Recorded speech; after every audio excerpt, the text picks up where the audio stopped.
God is good all the time. 싱어롱으로 주님을 찬양하니까 막 가슴이 뜨거워지죠, 그죠? 또 우리 다가올 여름 수양해 주실 그 놀라우신 주님의 은혜가 이렇게 가까이 느껴지는 것 같습니다. 우리 주님께서 여름 수양하는데 찾아오셔서 천국을 이루어주시는 수양가 되게 하시기를 간절히 기도합니다. 오늘 말씀의 제목은 아브라함을 시험하신 하나님입니다. 아브라함 마지막 강 말씀이 되겠습니다. 우리 요절 말씀을 같이 한번 읽어보시겠습니다. 시작. 사자가 이르되 나에게 내 손을 대지 말라. 그에게 아무 일도 하지 말라.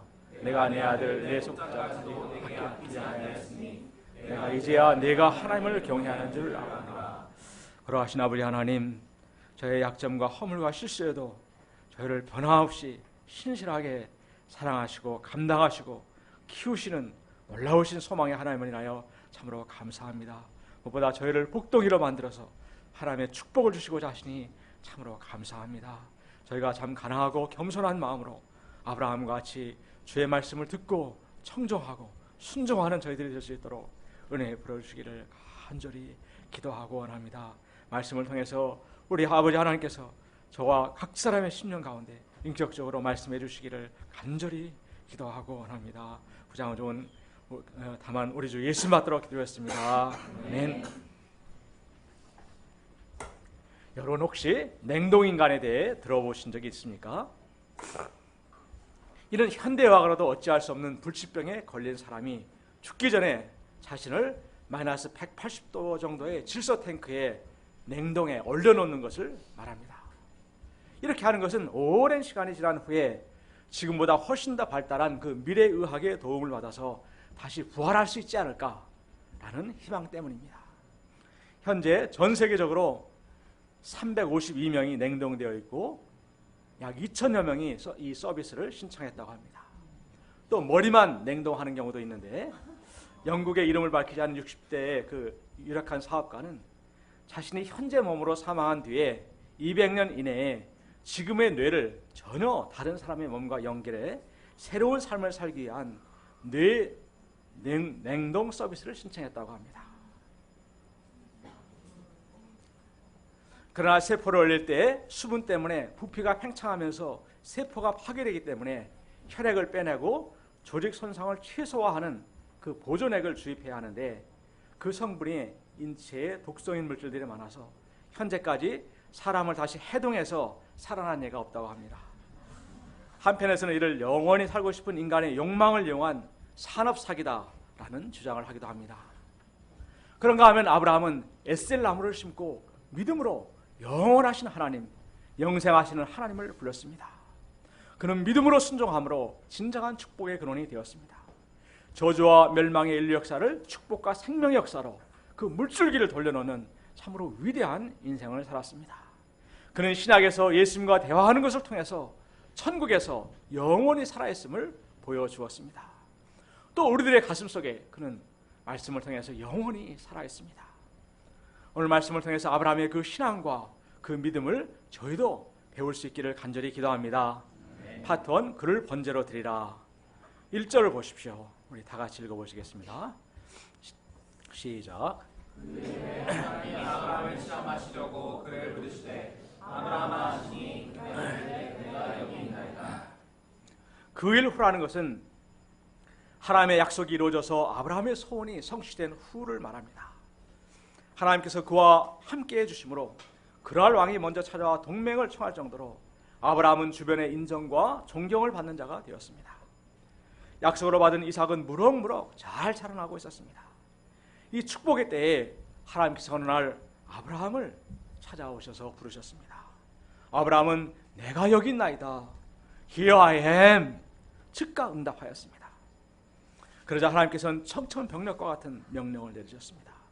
2절을 보십시오.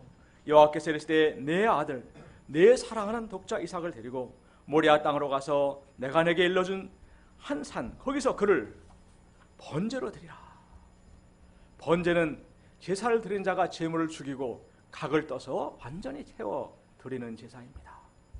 소와 양도 아닌 사람을, 더구나 다른 사람도 아닌 자신의 친자식을 번제로 드리라는 것입니다. 백세가 되어 천신만고 끝에 얻은 아들이요 이스마엘도 쫓아내므로 유일하게 남은 자식입니다. 밖에 놀러 갔다가 시간이 늦으면 혹시라도 무슨 일이 생긴 것은 아닌가 하며 마음을 졸이던 아들, 그렇게 애지중지하며 아끼고 사랑하는 그 아들을 죽여서 제사로 드리라는 것입니다.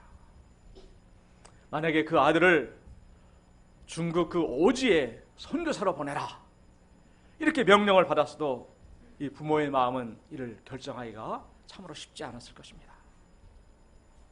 이 하나님의 명령은 여러 면에서 잘 납득이 가지 않는 명령입니다.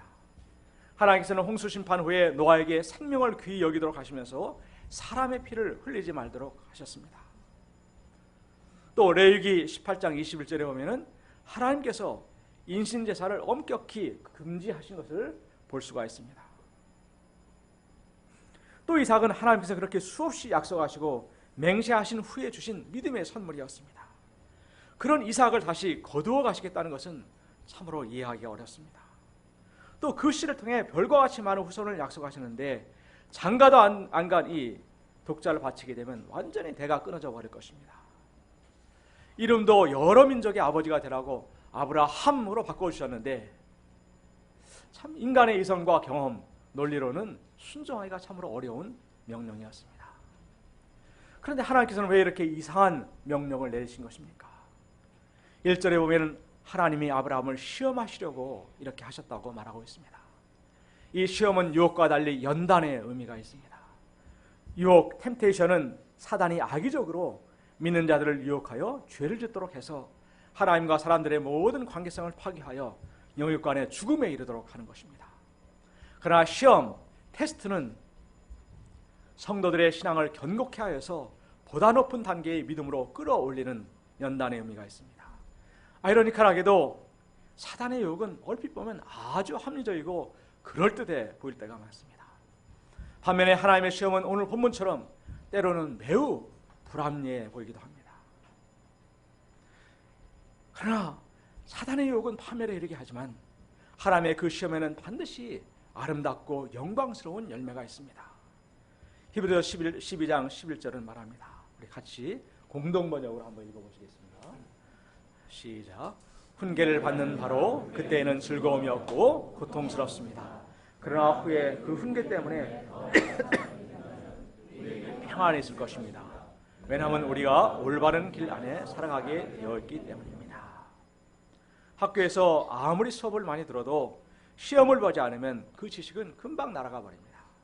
그런데 시험 준비를 하고 또 시험을 보게 되면서 내 안에서 그 지식들이 체계가 잡히게 되고 내가 무엇을 모르고 있는지가 명확해져서 모의고사를 한번 치르고 나면은 실력이 부쩍 늘게 됩니다. 하나님께서도 아브라함의 신앙을 견고케 하고 그를 축복하시기 위하여 이 어려운 시험 문제를 내신 것입니다.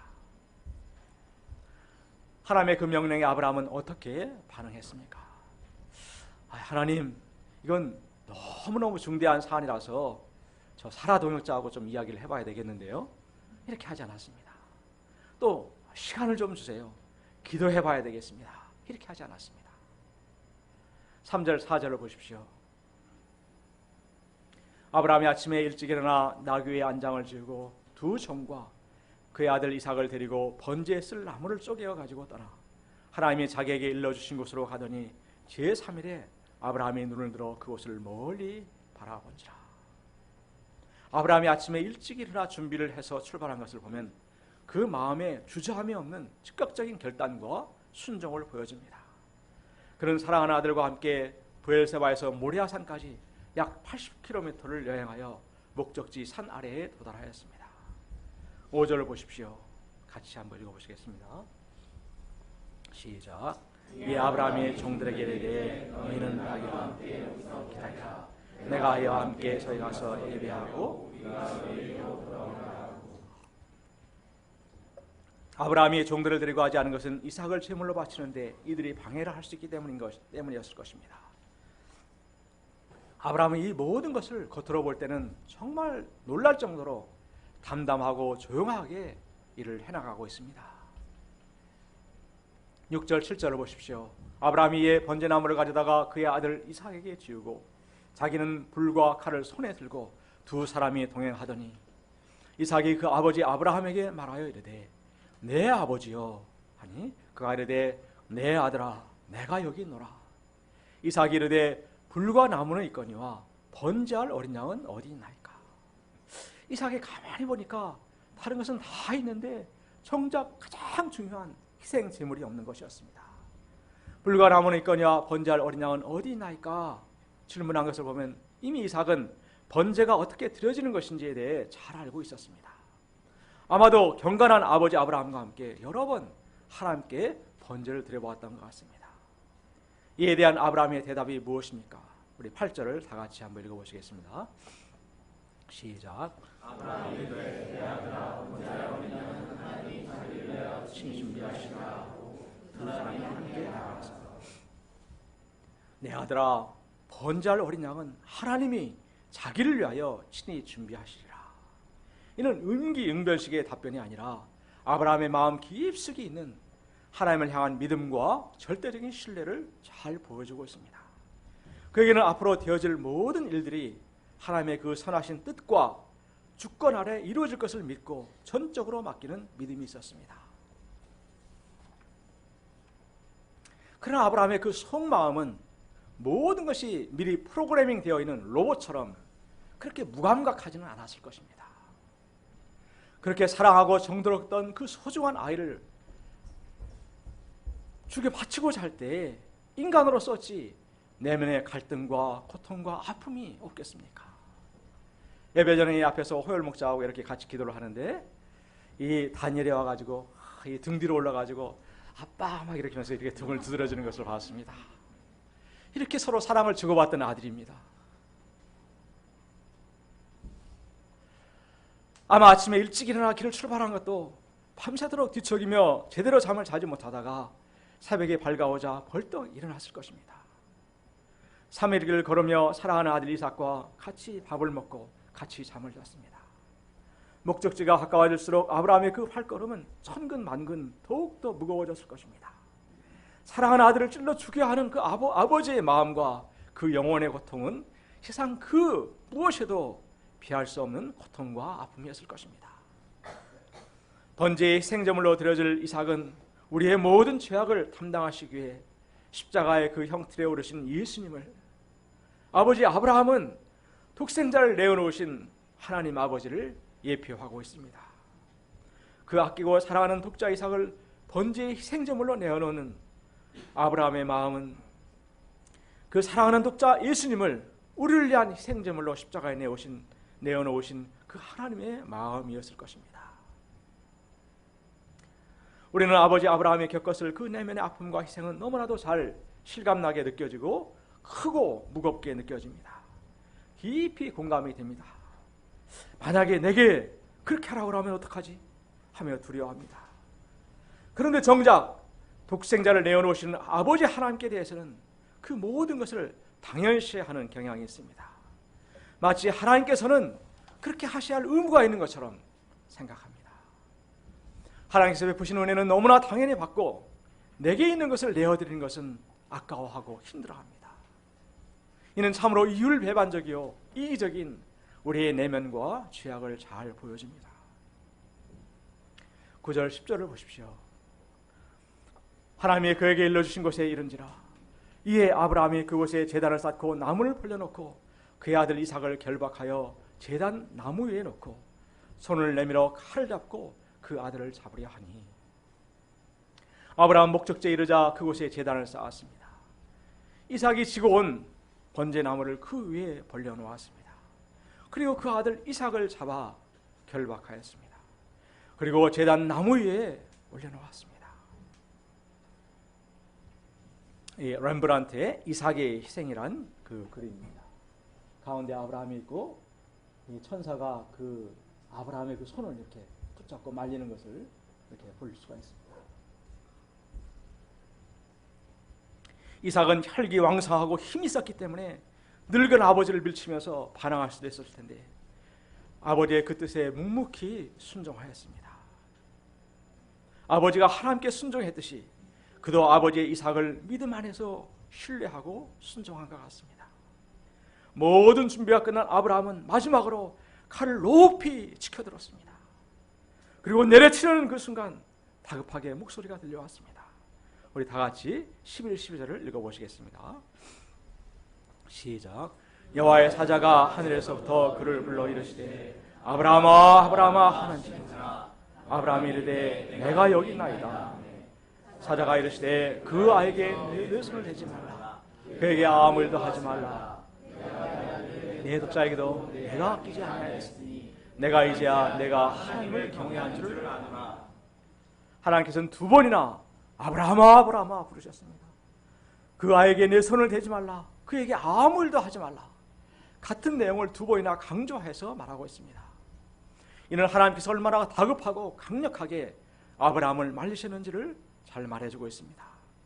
사실 칼을 높이 치켜든 아브라함은 그 속마음은 이미 이삭을 죽인 것이나 다름이 없었습니다. 그는 축구 선수를 하는 것처럼 가짜로 할리우드 액션을 하는 것이 아닙니다. 이러한 아브라함의 순종은 정말 우리의 입을 다물지 못하게 합니다. 그는 피도 눈물도 없는 냉혈인 인간인가? 나와는 차원이 다른 4차원의 세계에 있는 사람은 아닌가?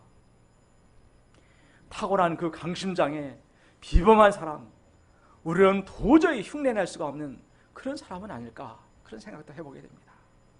여러분은 어떻게 생각하십니까? 하나님께서는 그를 우리의 믿음의 조상으로 삼으시고 모든 믿는 사람들의 모델로 삼으셨는데 우리와는 차원이 다른 사람, 우리가 도저히 따라갈 수 없는 그런 사람을 모델로 내세웠을 리가 없습니다. 할아버지든 어린아이든 남자든 여자든 어느 누구나 다 따라할 수 있는 그런 사람을 모델로 내세우셨을 것입니다. 그럼 어떻게 아브라함은 이렇게 온전한 순종을 하나님께 드릴 수 있었을까요? 첫째로 아브라함은 하나님 앞에 참으로 가난한 자요, 자기가 없는 자였기 때문에 순종할 수가 있었습니다. 하나님께서는 아브라함을 부르신 후에 그를 자기 생각과 모든 자기 계획을 접고 밑바닥으로 내려가는 훈련을 하셨습니다. 나이가 들어 늙어가고 사라의 태도 닥치자 급한 마음에 하갈을 통해 씨를 얻고자 했을 때 가정의 위기가 찾아왔습니다. 그렇게 사이가 좋던 사라 사모님과 대판 싸우게 되었습니다. 하나님의 중재로 간신히 수습이 되어 가정은 평온을 되찾았습니다. 이후에 이스마엘을 상속자로 생각하고 13년간이나 애지중지 키워왔지만 결국에는 다시 내어 쫓아야만 했습니다. 25년 만에 얻은 이삭도 생물학적인 힘으로 얻은 것이 아니라 하나님의 그 말씀을 믿음으로 잉태할 힘을 얻어 나은 것입니다. 또 그는 어떻게 부자가 되었습니까? 그가 입고 싶은 것, 먹고 싶은 것을 다 아끼고 참아서 적금을 부어서 돈을 모아서 부자가 된 것이 아니었습니다. 애굽왕 바로와 그런 왕 아비멜렉 때문에 갑자기 수많은 양과 소, 낙타들은 물론이고 총들까지도 생겨났습니다. 금과 은들이 풍부해졌고 아비멜렉으로부터는 은 1000세겔을 받아서 현금 부자까지 되었습니다. 아브라함이 한 것은 두려움 때문에 실수를 반복한 것밖에 없는데 부자가 되었고 심지어는 아브라함의 기도에 따라서 왕궁의 왕과 왕비, 왕자, 공주들의 생명이 달린 하나님의 선자로까지 높여주셨습니다. 이런 아브라함이 자신을 자랑할 거리가 있었을까요? 그는 항상 하나님 앞에 저는 참으로 비천한 자입니다. 부족한 자입니다. 아무것도 아닌 자, nothing입니다. 제게 있는 모든 것이 다 주님으로부터 온 것입니다. 이렇게 고백했을 것입니다. 아브라함이 이삭을 드린 것은 하나님의 것을 다시 하나님께 드린 것입니다. 우리가 아는 욥은 하루아침에 재해로 인해 알거지가 되어버렸습니다. 또 그의 자녀를 또 태풍으로 집이 무너져 몰살당했을 때 그는 하나님 앞에서 욥기 1장 21절에서 내가 모태에서 알몸으로 나와 싸운즉 또한 알몸으로 그리로 돌아가올지라. 주신 이도 여호와시오 거두신 이도 여호와이시니 여호와의 이름이 찬송을 받을지니이다 라고 고백하였습니다. 그러나 만약에 내 안에 세상적인 자랑거리가 있고 내게 있는 것이 내 힘과 나의 노력으로 얻은 내 것이라고 생각할 때 하나님의 그 말씀과 명령에 순종하는 것이 쉽지가 않습니다. 그 안에서 뻣뻣한 반발심이 올라와서 하나님의 말씀 앞에 고개가 숙여지지 않습니다. 이런 사람에게는 자신을 꺾고 순종하는 만큼 어려운 것이 없습니다. 하나님께서는 저 인간을 참으로 아름답고 기가 막힌 존재, 신묘막측한 존재로 만드셨습니다. 그래서 스스로를 보면서도 감탄해하고 과대망상에 빠지기도 합니다. 그래서 여러분 나르시시즘이라는 그런 용어를 들어봤을 것입니다. 이는 자기의 셀프러브로서 자신의 외모, 능력과 같은 어떤 이유를 들어서 지나치게 자기 자신이 뛰어나다고 믿거나 아니면 사랑하는 자기 중심적 성격 또는 행동을 말합니다. 이는 물에 비친 자기의 모습에 반해서 물에 빠져 죽었다는 그리스 신화에 나오는 나르키소스의 이름에서 유래하였다고 합니다. 와, 너무나 이뻐 막 이렇게 하면서 막 물속에 이렇게 자기가 빠져 죽어가는 것입니다. 요즘 용어로는 자뻑이라고 말할 수가 있습니다. 사단은 에덴에서 뱀을 통해 인간을 유혹한 것처럼 사람들에게 자신을 높이고 왕을 삼도록 부추깁니다. 자신의 생각을 붙들고 사는 것이 지혜롭고 현명한 것처럼 교묘하게 속삭입니다. 심지어는 하나님의 말씀도 나의 지식과 경험에 비추어서 나름대로 판단해버리고 하나님이라면 이렇게 해야 되지 않은가 따집니다. 이는 한낱 피조물에 불과한 인간이 창조주시오 온 세상의 주인이신 하나님을 가르치려고 하는 것과 같습니다. 이는 하나님이 아닌 자신을 우주와 세계의 중심에 놓는 무서운 교만입니다. 사단의 계략은 하나님을 온전히 왕삼지 못하도록 해서 하나님과 나 사이에서 끊임없이 갈팡질팡 왔다 갔다 하게 만든 마음으로 스피릿을 빼어버리고 무기력한 인생, 방황하는 인생을 살게 만드는 것입니다. 처음 신앙생활을 시작할 때 예수님을 영접할 때는 겸손하고 순수하지만 어느 정도 경륜이 쌓이고 살만해지면 또 축복을 많이 받게 되면 또 하나님의 축복으로 엄청난 역사를 이루고 큰 교회를 이루게 되면 어느 순간에 내 뜻이 하나님의 뜻으로 둔갑해버리는 경우도 있습니다. 내 안에서 내 생각과 내 목소리가 하나님의 말씀보다도 더 크게 들리기 시작하면 그것은 참으로 위험한 사인입니다. 아브라함은 축복을 받은 지 10여 년이 지났지만 변함없이 하나님 앞에 내가 여기 있나이다 하며 엎드리고 주신 그 명령의 말씀에 온전히 순종하였습니다. 둘째는 주신 축복들보다도 하나님을 더 사랑하고 귀하게 여겼습니다. 12절에서 하나님께서 내가 내 아들 내 독자라도 내게 아끼지 하였으니 하신 것을 볼 때 이 하나님의 시험의 의도는 아브라함이 하나님께서 주신 축복의 아들 독자 이삭을 하나님보다 더 사랑하고 아끼는가 아닌가 하는 것임을 알 수가 있습니다. 우리 인생들은 우매하여서 하나님께 내게 주신 가정, 아내, 남편, 자식들, 물질들을 내 품 안의 것이라고 생각하고 이것들을 더 사랑하고 하나님보다 더 아끼기 쉽습니다. 하나님이 생명의 근원이시오 모든 기쁨과 축복의 근원이신데 이 하나님을 버리고 눈앞에 있는 그것들을 끌어안고 사는 것은 마치 어린아이가 아버지보다는 아버지의 그 가방만을 끌어안고 매달리는 것과 같습니다. 아브라함은 축복을 받은 후에도 그를 사랑해 주시고 그를 믿어주시고 축복해 주신 하나님, 선하신 하나님, 신실하신 하나님을 깊이 사랑하고 신뢰하였습니다. 이 모든 은혜와 축복이 근원되신 하나님을 아내 사라보다도 독자 이삭보다도 그는 더 사랑하였습니다. 셋째로 아브라함은 언약의 말씀을 기초로 전능하신 하나님, 불가능이 없으신 하나님을 믿었습니다. 아브라함은 5절에서 너희는 나귀와 함께 여기서 기다리라. 내가 아이와 함께 저희 가서 예배하고 우리가 너에게로 돌아오리라. 우리가 돌아오리라 하고 가서는 실제로 이삭을 죽이고자 했습니다. 죽이면 끝이라는 생각은 나의 생각, 인간의 생각이요 이 세상의 한계입니다. 그러나 하나님 안에서는 하나님의 세계에서는 죽음이 끝이 아닙니다. 히브리서는 아브라함이 가졌던 그 믿음을 이렇게 해석하였습니다. 히브리서 11장 17에서부터 말씀을 저와 여러분이 교독해 보시겠습니다. 아브라함은 시험을 받을 때에 믿음으로 이삭을 드렸으니 그는 약속들을 받은 자로되 그 외아들을 드렸느니라.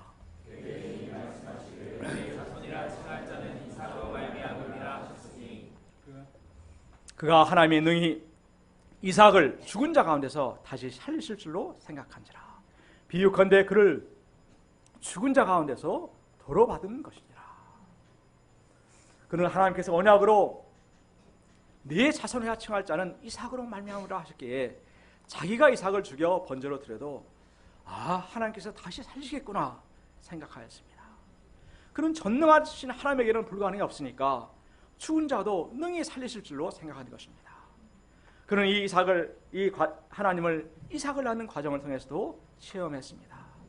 로마서 4장 19절 20절 이 말씀 21절 말씀들을 같이 한번 읽어보시겠습니다. 시작.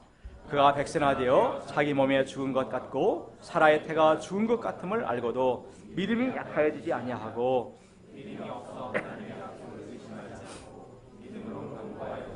하나님께 영광을 돌리며 약속하신 것을 또한 능히 이루실 줄을 확신하였으니 몸이 죽은 것 같은 할아버지 아브라함, 태가 죽은 것 같은 할머니 사라 사이에서 아이가 생긴다는 것은 인간적으로 불가능한 일이었습니다. 그러나 전능하신 하나님, 생명을 불어넣으실 수 있는 하나님은 또 능히 하실 수 있는 일이었습니다. 이전에 나는 전능한 하나님이라, 너는 내 앞에서 행하여 완전하라 하셨던 그 하나님을 아브라함은 이번에는 자신의 온 몸으로 체험하였습니다. 그리고 그것은 그에게 변할 수 없는 진리가 되었습니다. 하나님은 실로 무에서 유를, 혼돈과 흑암과 공에서 모든 생물들에게 생명을 불어넣으신 생명의 주요 부활의 주님이 되십니다. 이 상에서 볼 때 내 것도 아니요 하나님께서 주신 것을 가장 사랑하는 하나님께 드리고 드렸을 때 다시 살려줄 것을 믿는다면 이삭을 바치는 것이 그리 어려운 일로 보이지 않습니다. 하나님 대신 자신이 왕이 되어 살아가는 세상의 눈으로 보면 아브라함의 행동은 어리석은 바보처럼 보이지만 신앙의 눈으로 보면 그가 이삭을 드린 것은 아주 자연스럽고 당연한 것이었습니다. 이러한 아브라함을 하나님께서는 12절 하반절에서 이제야 내가 하나님을 경외하는 줄 아노라 하시며 그의 믿음을 깊이 인정해 주셨습니다. 노아의 홍수 심판 이후에도 바벨탑을 쌓으면서 끊임없이 하나님을 거스리고 대적해오던 세상에서 하나님께서는 처음으로 진정으로 하나님을 경외하고 사랑하는 한 사람 아브라함을 만난 것입니다. 그리고 그에게 놀라운 은혜와 축복을 쏟아부어 주셨습니다. 파트 2 하나님의 축복 13, 14절을 보십시오. 다 같이 읽어보시겠습니다. 시작. 아브라함이 눈을 들어 살펴본 즉 한 순양이 뒤에 있는데 뿔이 수풀에 걸려있는지라 아브라함이 가서 그 순양을 가져다가 아들을 대신하여 번제로 드렸더라. 아브라함이 그 땅 이름을 여호와의 산이라 하시고 사람들이 이르기를 여호와의 산에서 준비되리라 하더라. 아브라함이 눈을 들어 살펴보니 한 순양이 숯불에 걸려 있었습니다.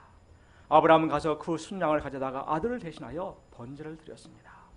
그리고 그 땅 이름을 여호와 이레라고 하였습니다. 이는 하나님께서 공급하신다. The Lord will provide 라는 뜻입니다. 하나님께서는 이삭을 아끼지 아니하고 드리는 아브라함을 위해서 친히 순양을 준비해 주셨습니다. 이로써 아브라함은 하나님을 가장 사랑하고 순종한 자를 위해 친히 모든 것을 준비하시고 공급하신다는 귀중한 산 교훈을 얻게 되었습니다. 이 고백은 이번 사건뿐만 아니라 그의 전 인생의 신앙 체험을 한마디로 요약한 것입니다. 그는 머리나 이론이 아니라 믿음의 순종을 통해서 이 신앙의 비밀을 깨달은 것입니다. 우리의 구원도 우리의 노력이 아니라 우리가 주님을 깊이 신뢰하고 그 말씀을 믿을 때 하나님께서 친히 이루어 주십니다. 배우자도 자식도 건강도 직장도 하나님께서는 여호와 이레 하나님이 되셔서 친히 공급하여 주십니다. 내가 이 모든 것을 다 챙기려고 하면은 머리털이 다 빠지고 스트레스로 병이 걸려 죽을 것입니다. 제가 15년 전쯤에 교회에 다니던 한 형제를 소개받아서 잠깐 관계성을 맺은 적이 있었습니다. 근데 그는 주말만 되면 선 보는 것이 일이었고 그렇게 해서 39번 선을 보았다고 고백하였습니다. 이 얼마나 불쌍한 인생입니까?